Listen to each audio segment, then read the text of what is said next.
So I'd never been out of home. I'd been couch surfing with friends, and then suddenly all the responsibility of getting all the papers in order and just kind of figuring out, where you could live. I mean, it was scary, but I found it kind of exhilarating at the same time. I had a set time limit of when I had to leave where I was currently staying. It was very daunting just looking at where am I going to go. I had to consider everything from bond, 2 weeks rent, how am I going to get to work. I guess you just have to take into consideration where you work, your school, and the transport towards those places. As long as there's transport close by, you're always able to get to your destination. You need to decide how much you can afford to pay on rent. Try to make sure that the rent isn't more than 30% of your income. If you have a budget to work out your finances, you will know the costs of your food, transport, electricity, phone, and personal costs. Once you know your costs, you can decide how much you can afford to pay on rent. When I got my first rental, I was thinking about the bills, the rent, electricity, internet. I would just recommend getting as many references, personal references. You have to have a job or get Centrelink sorted as well, and save up as much money as you can. Because even if you think, $1,000 is a lot, if something happened, $1,000 is not much at all.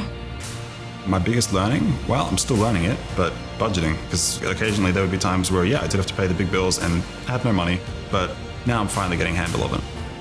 When you make the decision to rent, will you live on your own, with friends, or in share housing with others?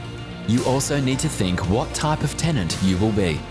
Are you going to be a tenant, a subtenant, or a co-tenant? When applying for a place to live, you can visit your local real estate agents or those close to where you would like to live. You can visit real estate websites or share housing websites such as realestate.com.au, domain.com.au, and flatmates.com.au. You need 100 points of identification, such as driver's license or passport, photo ID or birth certificate, payslip, Medicare card or previous landlord reference, electricity bill or bank statement. When searching for a rental property, be friendly and respectful to the agent and ask for an application form. Inspect the property before paying or signing anything. Have your income and identification ready. Think about who could be your referee. These are the people who will speak to the real estate agent about your ability to pay rent and be a reliable tenant. Have 2 weeks rent and a bond of 4 weeks rent ready in advance. Consider a bond loan through the Department of Housing and Public Works. Make sure you have the furniture, electrical and kitchen goods you need before you move in. And if you need to, negotiate pets with the agent before signing an agreement. You have to be considerate of everyone in the space, not just yourself and what you want. For a while, we didn't really communicate a crazy amount. It can be a little kind of uncomfortable. There's a lot of passive-aggressive texting, at least at the start.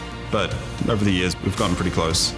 So when there's a conflict, we need someone to be able to help us to bring this connection back. So it's kind of enjoyable. You always have someone to talk to. The positive is freedom. You have freedom to do everything you need. When renting, you will need to be considerate of others, such as the people you might live with and neighbours. If you're going to share for the first time, sit down with everyone first. Talk about what's going on in this house, like cleaning. We'd have to organise when we do that, who would do what thing at which time. Because I used to have friends over, now and then, and we'll both have some food, and then they leave, and then I'm like, oh, no, it's just more cleaning. And then you don't do that, and then they come over again, and there's even more cleaning. It's seriously, the cleaning. Once you've been approved for your first rental, fill out the entry condition report as soon as you move, noting any damage and take photos of everything. Keep the place clean and undamaged.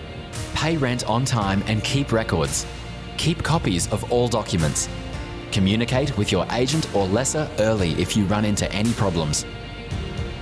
You need to know your rights and responsibilities before you sign a tenancy agreement. If you need information or help understanding your rights and responsibilities as a renter, you can contact Tenants Queensland, TQ, or Youth Advocacy Centre, YAC. It's going to be scary, but I think you should do it. If you do manage to do it and keep it going, you're going to feel so much better. Because it's really nice. It's really liberating, just kind of being free.